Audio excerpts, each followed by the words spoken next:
first day of class, I used to ask my students what they want to be when they grow up. And UNC at Chapel Hill, I have yet to hear one of my students, they never said, Professor Turner, when I grow up, I want to be poor. When I grow up, I don't want to have health care. When I grow up, I want to live a life of poverty. What I heard folks in my classroom say to me very clearly is that when I grow up, I want to be somebody. And whether that is a lawyer, a doctor, a carpenter, a nurse, a teacher, I want to be somebody and I want to live a good life. So the system, sisters and brothers, is rigged, and it is rigged on purpose. And just as it is rigged, we can do the unrigging. We're going to unrig this system. It is something wrong. Where for almost 50 years, the people who work in this country have not seen their benefits and their salaries increase with the rate of inflation. There is something wrong. When a few families have all the wealth and the rest of us have little or nothing, it is something wrong. When the black community in this country, and I'm about to make it really, really real, that a study came out that said that it would take 228 years, track with me, college students, 228 years for the average black family to catch up with the wealth of the average white family. Guess what, Chapel Hill? That means never. It is something wrong. When bigotry and racism and white supremacy and sexism and xenophobia and all of the anti-humanitarian things have cropped up in this nation and is staring us right in the face. And I'm not just talking about the bigot in the White House.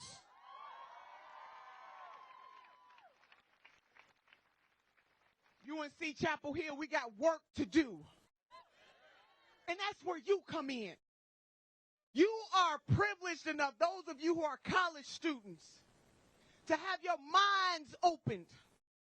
What my hope is that your souls are opened. That you understand, as the Reverend Dr. Martin Luther King Jr. understood, that what affects one directly affects us all indirectly. That but by the grace of God, on the southern border, that could be us. But by the grace of God, the hundreds of thousands of people who sleep on the streets in this country, but by the grace of God, that could be us. But by the grace of God, the children in this country who go to bed hungry. But by the grace of God, those of us who do have health care, where there are almost 90 million of our sisters and brothers in this country who are either underinsured or uninsured, yet you got some folks running for the Democratic primary who don't have the courage to say that Medicare for all is a moral right in the United States of America.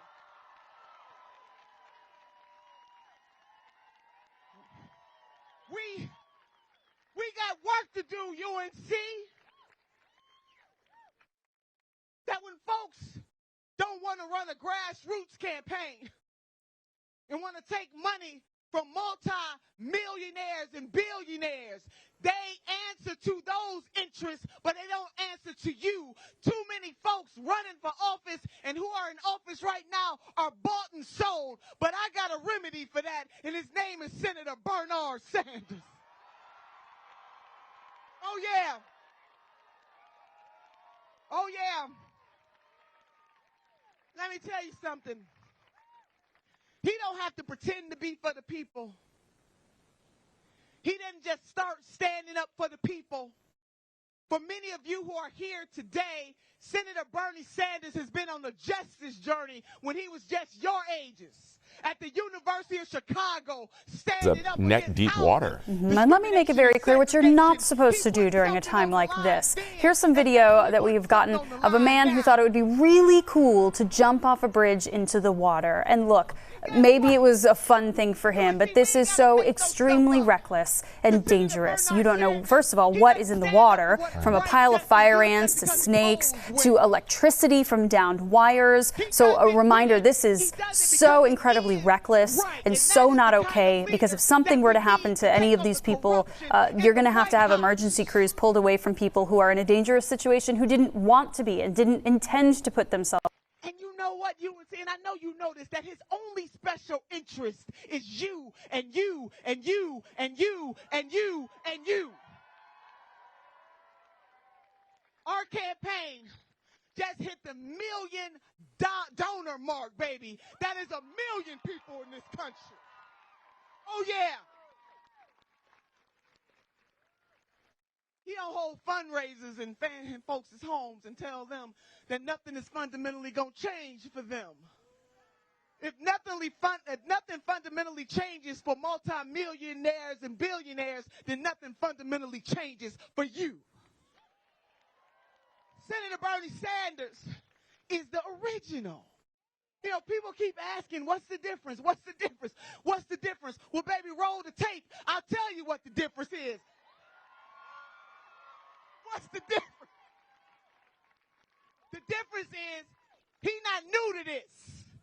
The difference is he's been on the front line, standing up with Amazon workers and Marriott workers and UAW workers and on the picket line, right by their side.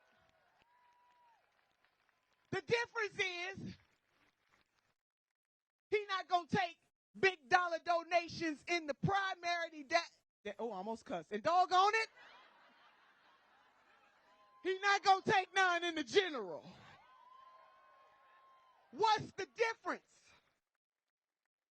That when it was hard work to run in 2016 and lay out a vision for America that includes the workaday people of this country, Senator Bernard Sanders was right there on the front line telling all of us that we deserve better than what we are getting. He took it to the folks. And so now some folks want to bask in the glory when he did all the work. What's the difference?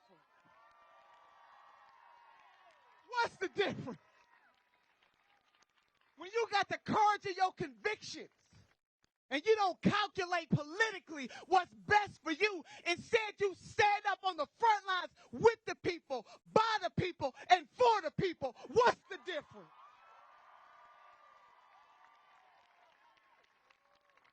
And I say this, UNC. Why do we need to go with the copies, baby, when we got the original? Come on, somebody. Help a sister. So UNC, I'm feeling some type of way, and I'm about to start cursing, so I'm going to stop right there. We need you on this campaign. Senator Bernie Sanders can't do it without you. This is about all of us together, no matter what our walk of life, no matter how we identify. If you care about justice in this nation, Senator Bernie Sanders is your candidate. If you believe that Medicare for all is a human right, then Senator Bernie Sanders is your candidate. If you believe in saving Mother Earth, then Senator Bernie Sanders is your candidate. It's as simple as that. Because all these other folks, they find people, but they just going to do half measure. Who releases an anti-endorsement list? Nobody but our very own Senator Bernard Sanders. So UNC Chapel Hill, can you raise one hand for yourself for me? And I mean this. Dr. Maya Angelou said that we must have the courage to stand up for ourselves and then to stand up for somebody else. Can you raise another hand for somebody else? Because we are all in this together. Congresswoman Barbara Jordan said these words. She said, what the people want is very simple.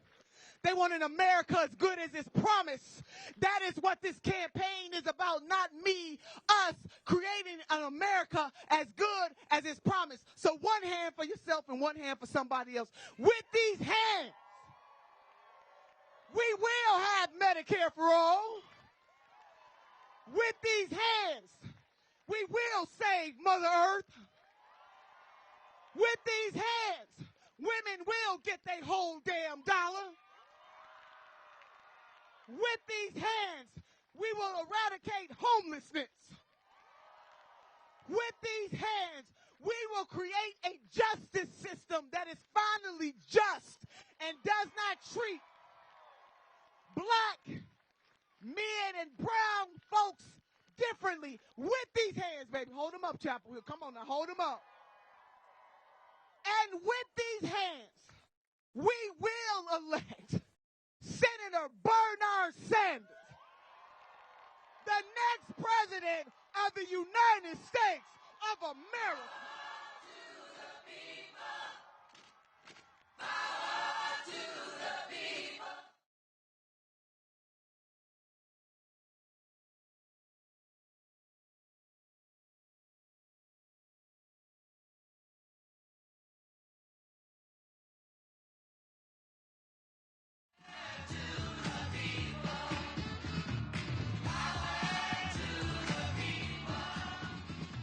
Whoa.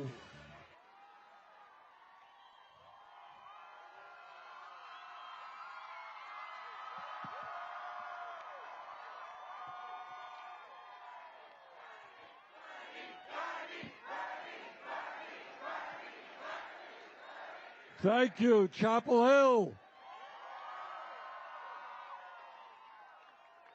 Wow. Thank you all coming out tonight. And let me thank Ben Cohn of Ben and Jerry's.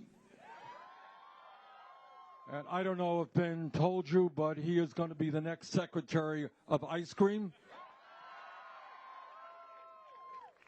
A pint in every freezer in America. How's that? And I want to thank my good friend and one of the great actors in America, Danny Glover. And you all know that Danny is not just a great actor, but he has spent his entire life fighting for justice. And we appreciate everything he's done. Let me thank Lorelai's for their music. Let me thank Elena Edwards, Dr. Adolph Reed, and let me give a special thanks to Senator Nina Turner.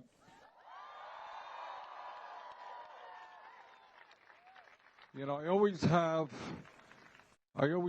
the difficult situation of having to follow her all over the country. And that's a hard thing to do. But what you all should know is that Senator Turner, in the last many years, has been running from coast to coast doing the most important work that we can do, and that is getting working people and young people and people of color involved in the political process. Senator Turner, thank you for all that you do.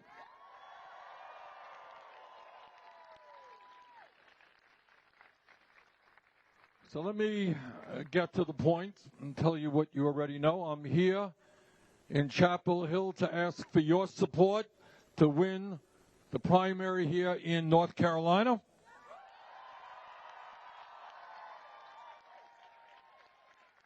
I am here to ask for your help to win the Democratic nomination.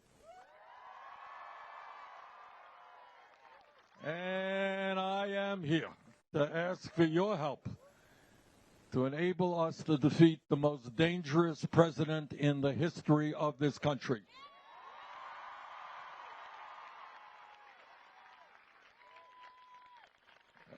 And let me tell you a little secret. Don't tell anybody else.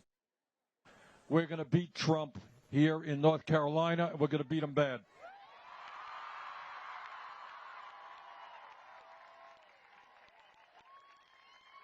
And the reason we're going to beat him is that the American people are sick and tired of a president who is a pathological liar. They're sick and tired of a president who seems to love every authoritarian leader in the world. And they are sick and tired, no matter what their views may be, of a president who is a racist, a sexist, a homophobe, a xenophobe, and a religious bigot.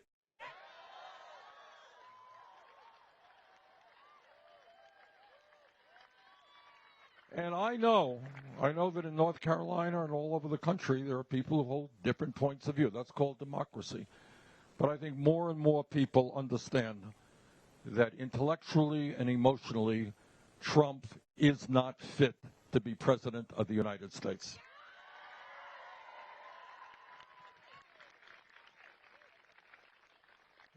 But I'm here this evening to ask something more of you than helping me to defeat Trump. I am asking you to engage in a political revolution which transforms this country.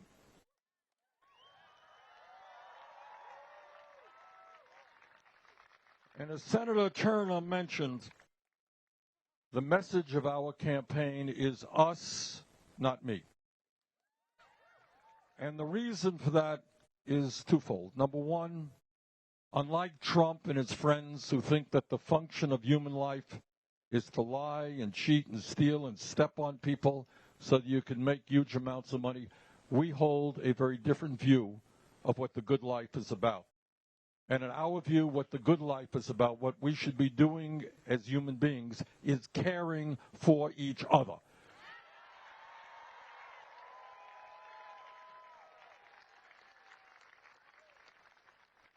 That we are all in it together. That my family has got to worry about your family, and your family has got to worry about my family. But the second point about what us, not me, means is something that you're not going to see on television. This is something not covered by the media, corporate media, and it's not something you're going to hear in the United States Congress because, unfortunately, most of the members of the Congress are bought and sold by large and powerful campaign contributors.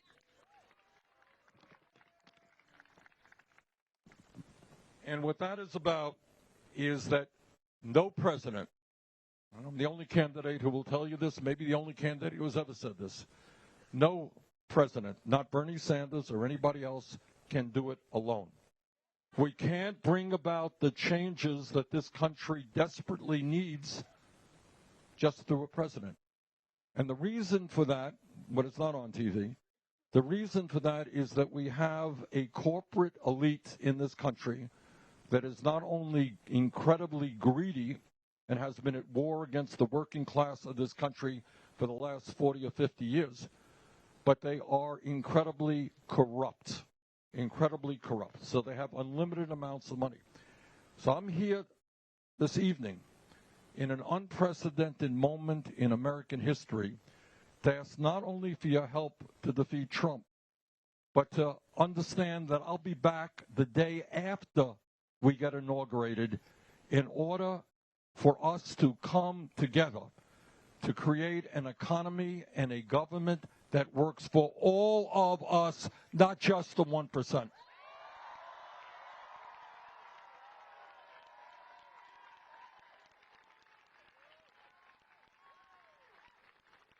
Here is the point. The 1% is extraordinarily powerful. They have unlimited amounts of money.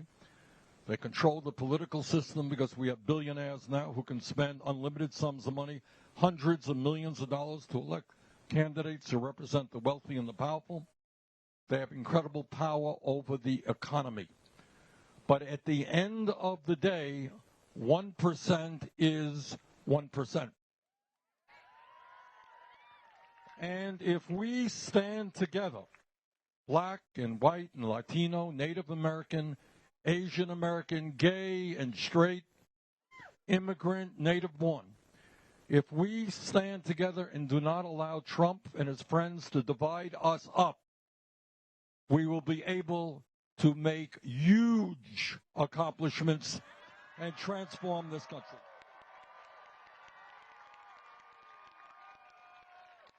Now, let me tell you something that I think you do know.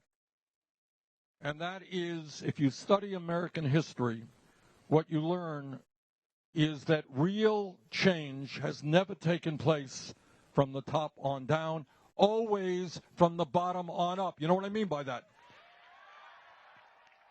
Think about the labor movement.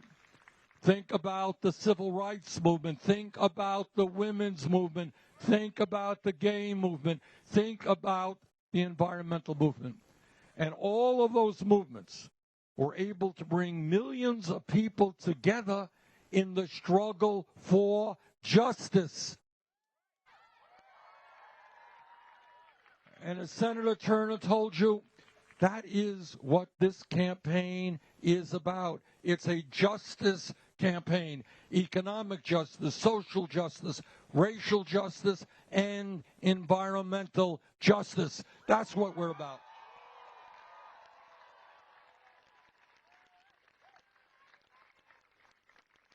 And let me tell you something that you are aware of, how change takes place. 4 years ago, I came to North Carolina, came to Chapel Hill. And I said, you know, this is 4 years ago, only 4 years ago. I said, you know, in America, if somebody works 40 hours a week, that person should not be living in poverty. We got to raise the minimum wage to $15 an hour. And 4 years ago, I was told, Bernie, you are crazy. Well, I'm often told that. You're too radical. You want to more than double the federal minimum wage, which is $7.25 an hour. Well, because the American people have stood up and fought for justice, what I'm proud to tell you is that over the last 4 years, 7 states in America have already raised that minimum wage to $15 an hour, as has the U.S. House of Representatives.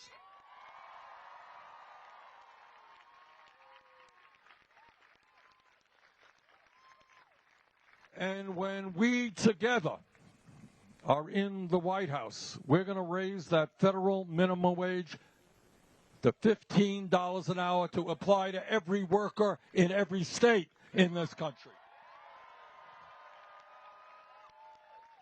And I'll tell you what else we're going to do. We are going to end the absurdity of women in America making 80 cents on the dollar compared to men.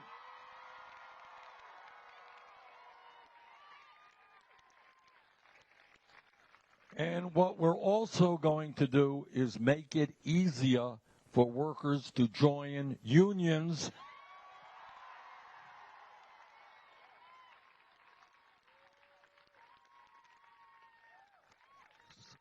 Let me tell you another thing that's happened over the last 4 years. 4 years ago, I came here, and I said, you know, in a highly competitive global economy, we've got to rethink what public education means.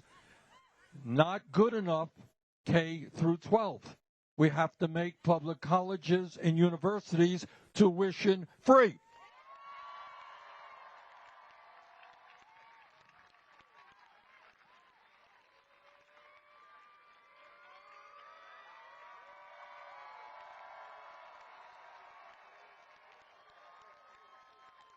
Now, once again, I was told, Bernie, that's a nice idea. You're dreaming. It's too expensive. Can't be done. I want you to know that in the last several years, 12 states, and just yesterday, the state of New Mexico, not a particularly progressive state, in New Mexico, they said all of their young people will be able to go to their state colleges and universities tuition free.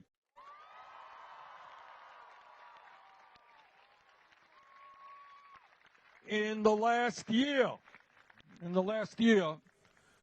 New York University Medical School, Columbia University Medical School, Cornell University Medical School are now tuition free. And my friends, when we are in the White House, every public college and university in America will be tuition free.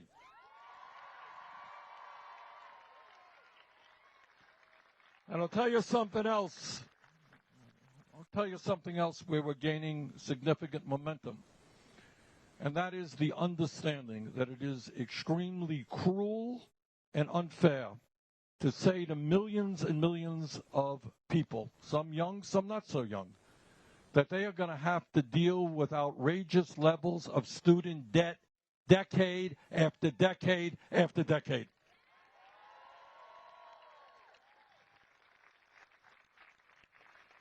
I am tired of talking to young people who say, you know, Bernie, I'm married.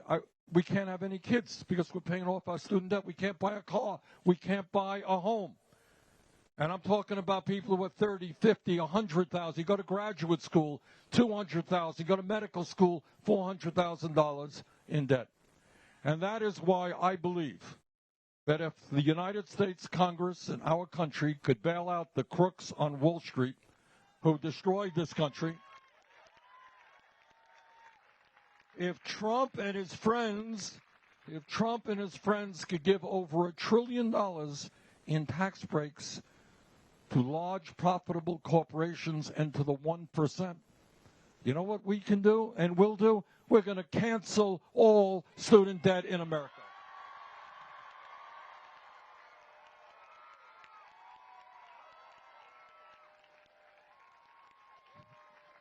And I want to mention something here, because some of you are saying, well, that sounds great. How are you going to do all that? Nelson Mandela said something that was very profound. And he said, everything seems impossible until it is done. You got that? Everything seems impossible until it is done. And what that means is the establishment will tell you, oh, you can't do this. Oh, my God, canceling student debt. Of course, we can give huge tax breaks to billionaires. But why should you think we would cancel student debt? We can't raise the minimum wage to a living wage. We can't rebuild our infrastructure. You're thinking too big. Think small. And that is exactly what the establishment wants you to believe. They want you to believe that you are powerless, that you cannot bring about the sweeping changes this country needs. And I'm here to tell you this evening that not only can you bring about those changes, at this particular moment in history, we have got to bring about those sweeping changes.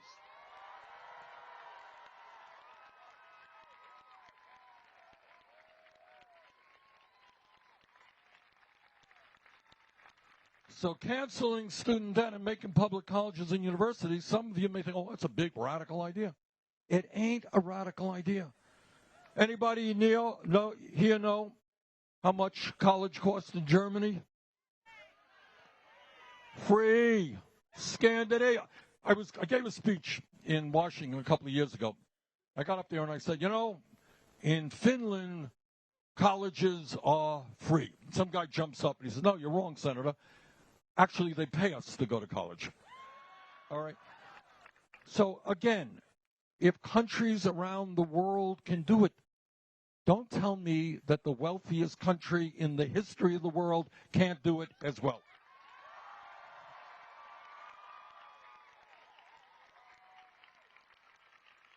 And let me give you another example. Let me give you another example of thinking outside of the box, of thinking big, not small. The United States of America is the only major country on earth not to guarantee health care to all people as a human right.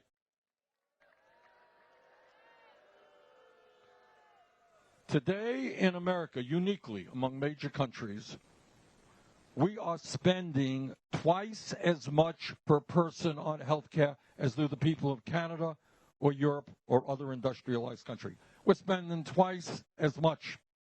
Meanwhile, despite all of that spending, 87 million Americans, including many of you, are uninsured or underinsured.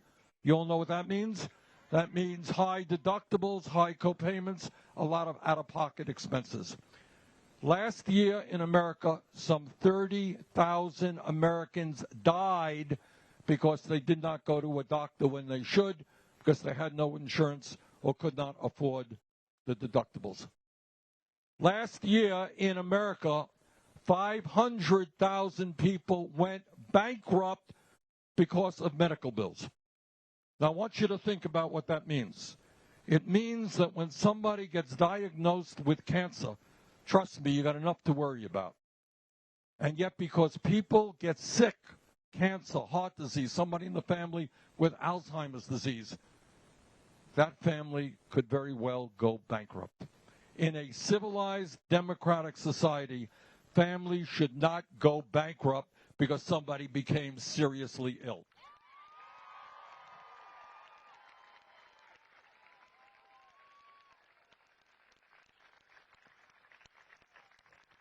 Meanwhile, while 87 million are uninsured or underinsured, the healthcare industry last year made $100 billion in profit.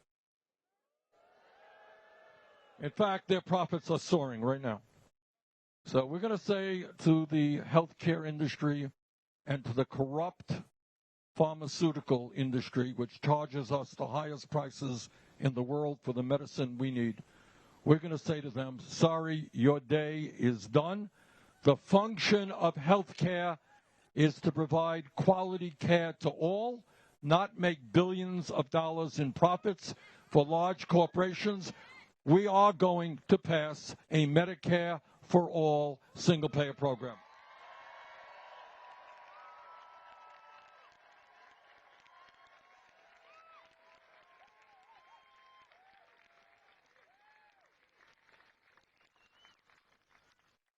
I have been criticized recently, which is nothing new. I get criticized a lot for everything. Been criticized for presenting the most comprehensive program ever presented by a presidential candidate, or I think maybe any candidate for national office, on climate change.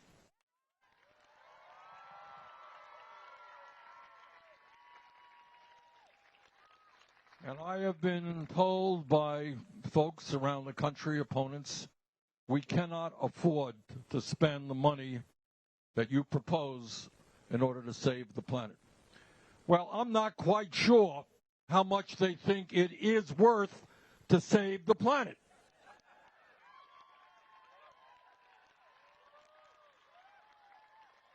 In fact, I can't think of an alternative to saving the planet. What's the alternative? All right, all of you have seen what took place recently, the terrible tragedy in the Bahamas. You knew what took place in Puerto Rico a couple of years ago. You've seen what Hurricane Katrina has done to New Orleans. You've seen the flooding in Charleston. You understand what, sadly, the President of the United States does not understand. He thinks that climate change is a hoax. I think Donald Trump is a hoax.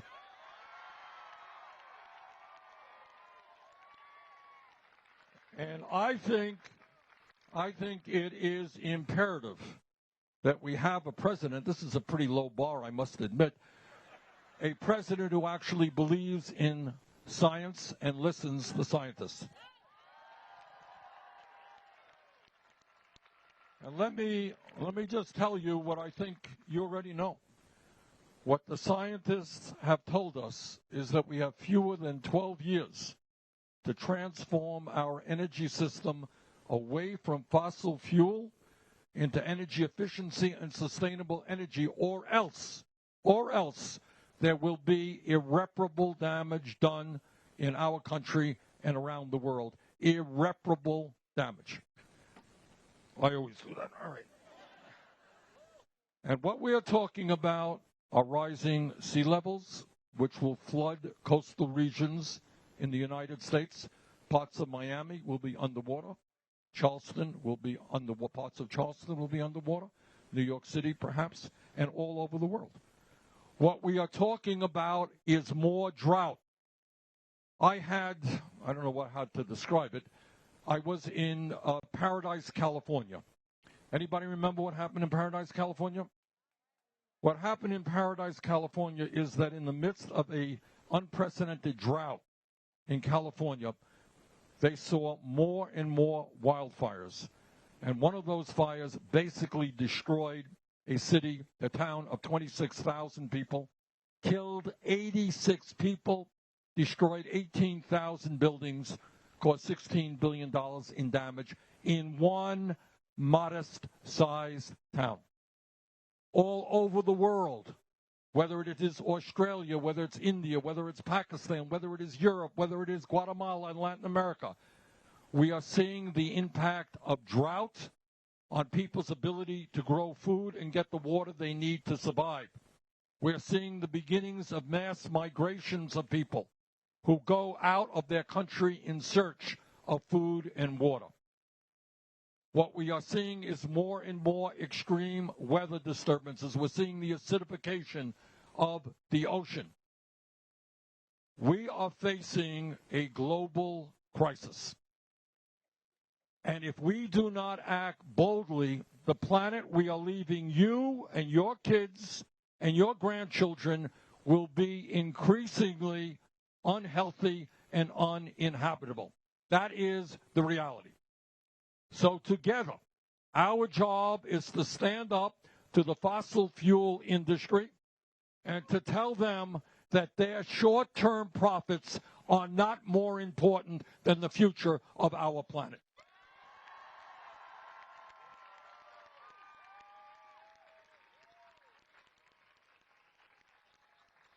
And when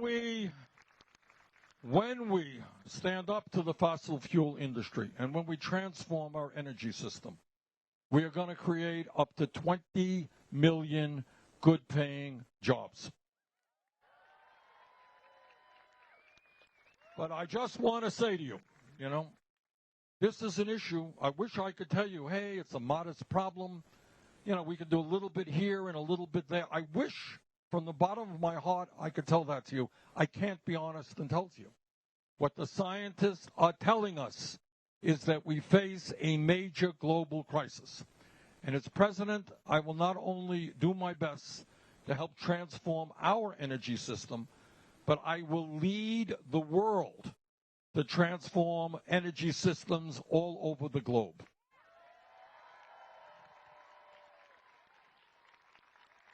And I don't know that it can happen.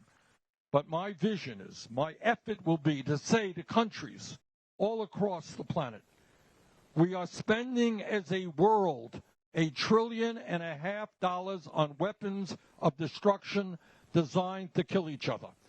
Maybe, just maybe, we should pool our resources, spend that $1.5 trillion on our common enemy, which is climate change.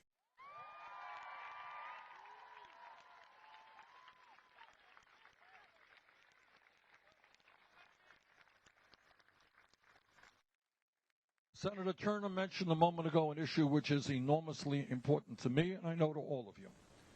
And that is, we have a criminal justice system today which is not only broken, but it is extremely racist. Okay. We have more people in jail than any other country on earth. What I intend to do as president is to invest money in jobs and education, not more jails and more incarceration.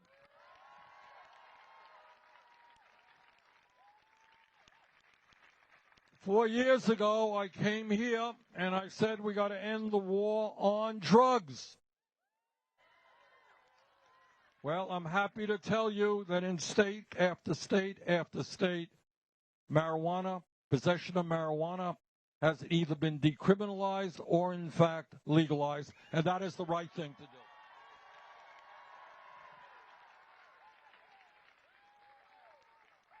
Too many lives. Let me ask you a question. I asked this the other day. I was in South Carolina. And let me ask you this question, and give me an honest answer. How many of you know people who have been arrested for possession of marijuana? Whoa. All right. All right, that is what I'm talking about. All right? And people have been thrown into jail. People have gotten criminal records. as a result of that. As president, what I will attempt to do is work with the states to expunge the records of everybody arrested for possession of marijuana.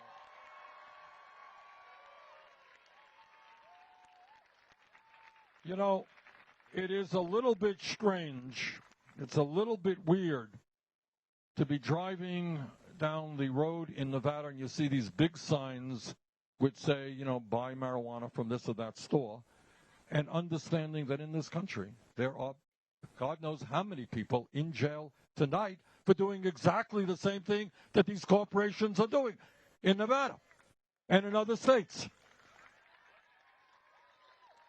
So why are we imprisoning people for doing what large corporations are doing in state after state? So we're going to put an end to that absurdity.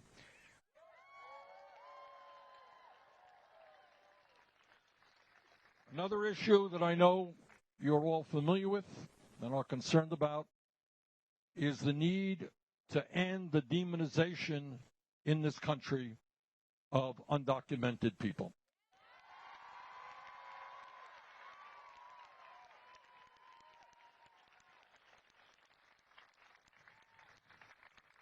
Trump and his friends are trying to divide us up based on the color of our skin or where we were born. We are going to bring people together, not divide them up. We are going to pass comprehensive immigration reform and a path towards citizenship for the 11 million undocumented.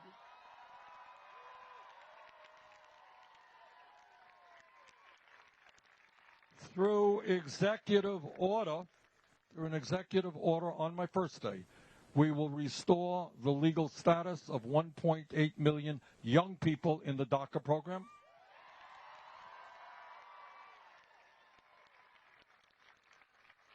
We will end the ICE raids, which are terrorizing communities all across America.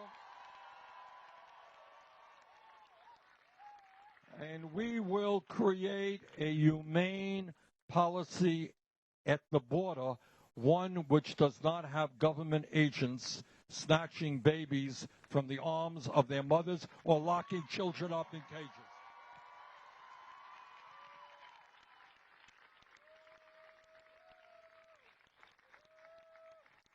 And on another issue, let me be as clear as I can be. I happen to believe that a woman's right to control her own body is a constitutional right.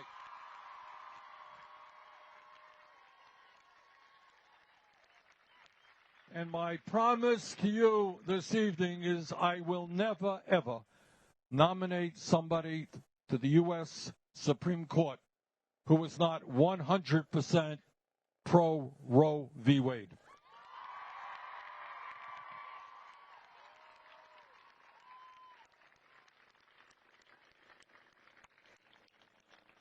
And there's another issue that I know is troubling to all of us. And I very often don't like talking about it because it is so painful. And that is the kind of mass shootings and gun violence that we have been seeing in this country in recent years.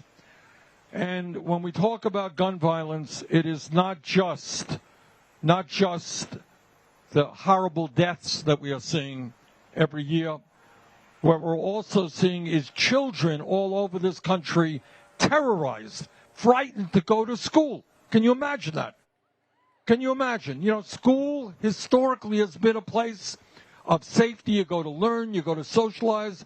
You may like it, you may not. But you shouldn't be afraid of something terrible happening when you are in a school. So let me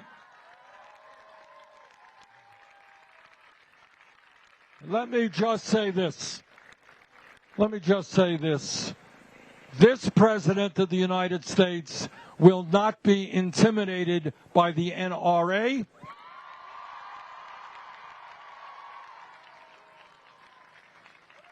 We will do what the American people want, and that is pass common sense gun safety legislation.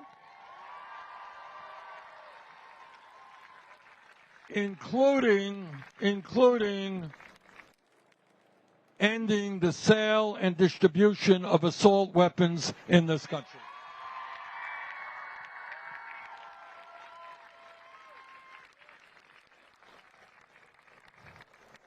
You are not going to transform this country. We're not going to transform this country. We are not going to be able to stand up to the greed and corruption of the corporate elite and those politicians who they elect unless we have a mass movement of Americans and unless we have a campaign finance system which is based on small donations.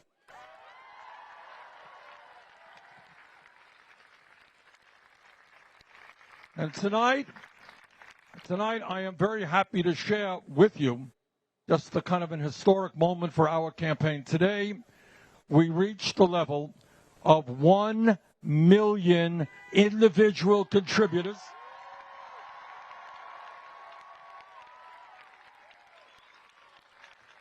$1 million individual contributors making 3 million contributions.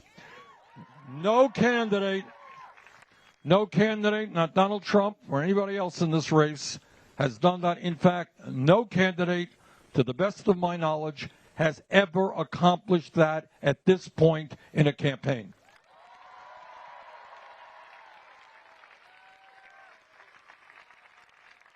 And these contributions, this tells you what our campaign is about, and it tells you what we're going to do in the White House. These contributions come from teachers. They come from workers at Amazon, at Disney. They come from waiters and waitresses. They come from factory workers. The overwhelming majority of our contributions comes from the working people of this country, and I'm very proud of that.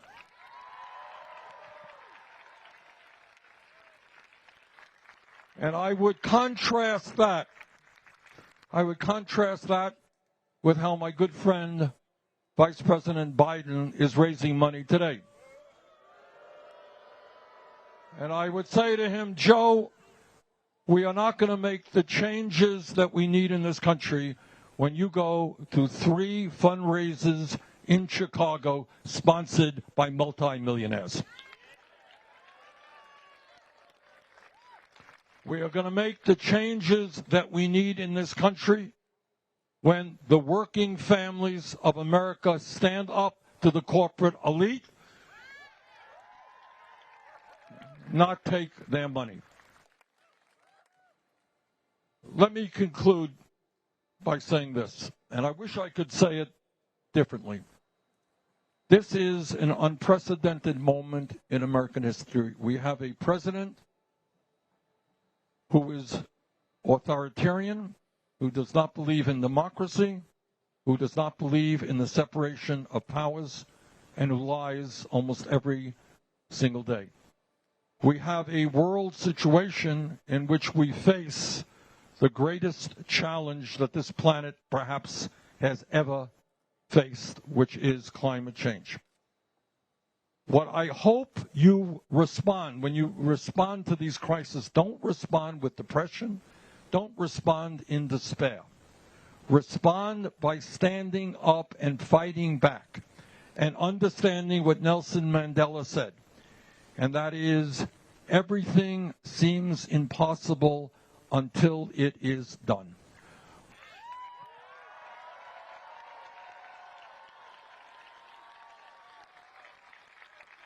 So I need your help.